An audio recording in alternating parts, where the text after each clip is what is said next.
May the gods keep the wolves in the hills and the women in our beds. Hey! Is this heaven? No. It's Iowa. I wish to promote you, Mr. Presley. Are you ready to fly? I'm ready. Ready to fly. Well, hello, sexy monkeys. Welcome back to Sky Gene Experience. I'm Ben. I just got done watching Elvis maybe an hour ago, and overall, first impression wasn't bad, but it didn't blow my mind. But it was a great storytelling. Like, I've never really seen this. Reminds me of James Gunn, the way James Gunn can take a story with different like timelines, and he can just like weave it in and out throughout the movie. So this is not a traditional storytelling movie. I've never seen it like this any other movie before. The way he went about the whole movie, it was just like it was really hard to explain, but he was just all over the place, but it was perfectly done. And I really enjoyed how he made this story. At first, when you start the movie off, you realize very quickly this is going to be through Colonel Parker's eyes, through his point of view, he's like the narrator in this movie. That caught me off guard a little bit because this really put a lot of screen time on Colonel Parker, especially his relationship with Elvis. But they definitely didn't shy away from anything. They really told you every single detail, negative and bad. Well, that's the same thing. Negative or good about Colonel Parker. They did not shy away. They showed everything about that. Throughout this movie, you're seeing every single timeline of Elvis from where, pretty much when he was less than 10 years old, all the way up to his death, and everything in between. And it's a normal movie would start out, and they just, throughout the movie, they just get older and older. But in this movie, is like I said, he's old and he's young, middle, old, young, middle. It's just all over the place. I love, again, how he does that. They do bring up Jesse, his twin brother that passed away when he was born. I love how they bring him up. They bring him up in a few ways. I won't say how, but the way they do it, it really almost want to make you shed a tear. There was maybe, it was the very end that would have almost got me to cry. Almost. It's when they start doing the real Elvis videos, pictures. It starts with him in the Unchained Melody, one of the very last almost recordings of him on stage.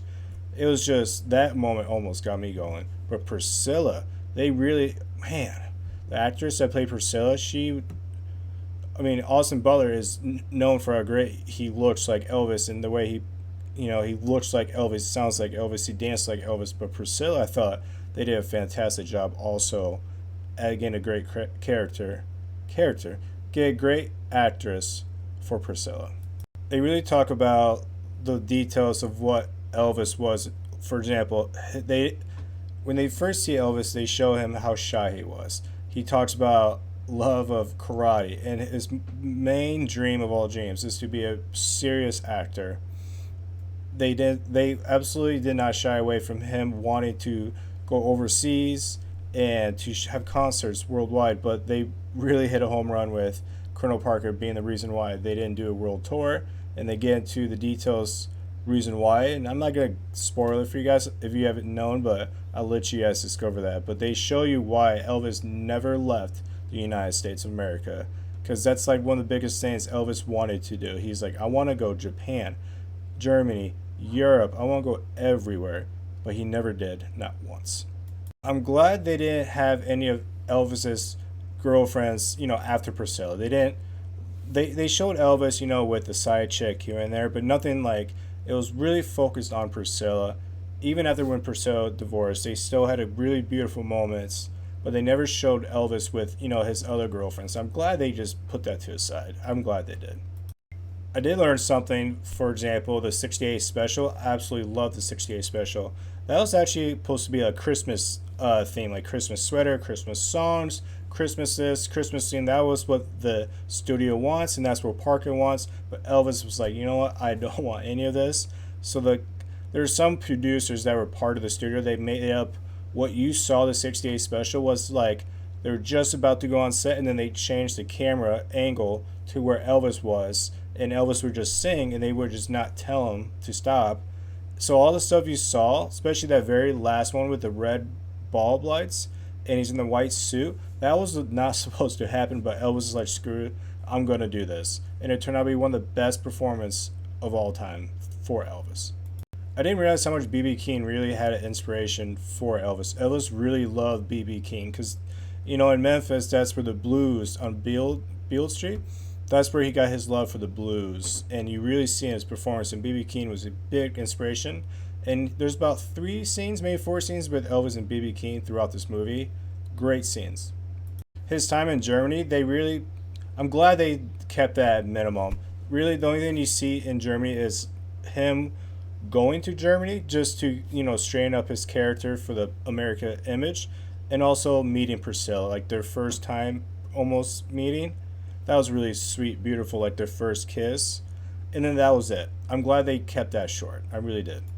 Throughout the movie, Colonel Parker is really portrayed as business, business, business, money, money, money, money, because he's in huge debt with Vegas, and that's why that's why Elvis was with Vegas like his last 5 or 6 years, because Parker just, you know, got this great deal contract which gave Elvis a good chunk of change, but for Colonel Parker it also canceled his debts and gave him unlimited credit, because we all know Colonel Parker has a huge gambling issues, and that just led to his downfall to the point where he was staying at the hotel, and all he had to do was be the bellboy or the guy at the front, the greeter, a door greeter, what do you call those fucking people? Kind of like a Walmart greeter, but a nice hotel. That was it, just because he has stories to tell about Elvis. But I really wish, the only thing I did not like about this movie was they put way too much on Colonel Parker. Way too much. They needed to back off on Colonel Parker. I'm glad they show him the honest truth and how a lot of us really don't like him. Yeah, he was a great businessman, but personally, he was just a fucking dumbass, dude.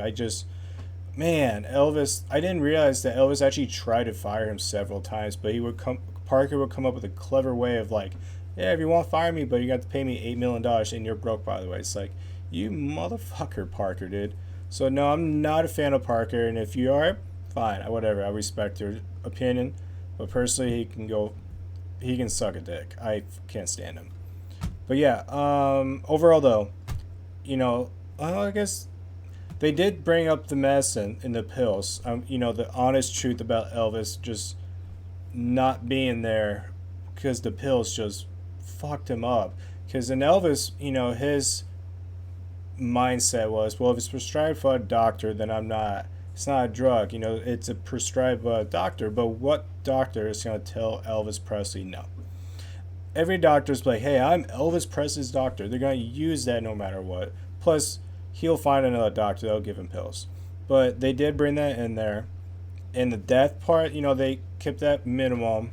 It wasn't a big, like, crazy, but the very end, like I said, they started talking about Elvis's videos and his pictures. Like, they showed actual videos of Elvis.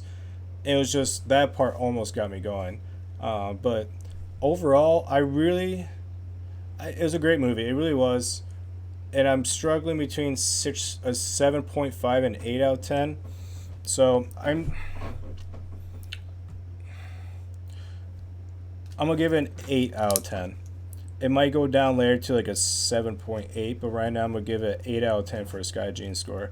Mainly because there's the way the story was told. It wasn't just, you know, like one age, he gets older, he dies.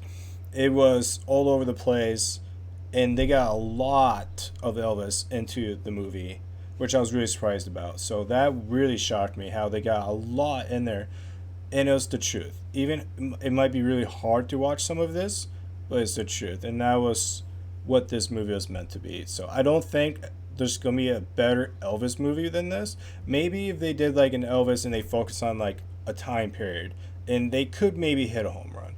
But this is for young, you know, starting out to his death. I don't see another movie being better than this. So that's why overall I'll give this an 8 out of 10 for a Sky Gene score. Alright, you Elvis fans out there, I'm curious what you guys thought about this movie. Was this something you know, were hoping for?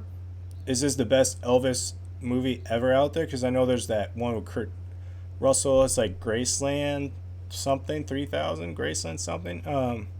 Some people might like that. But yeah, if you're an Elvis fan out there and you've actually seen Elvis in person, or you have any cool Elvis stories, I love hearing Elvis stories. So write down in the comments below and I'll give you a chat back. Until then, sexy monkeys, I will see y'all later.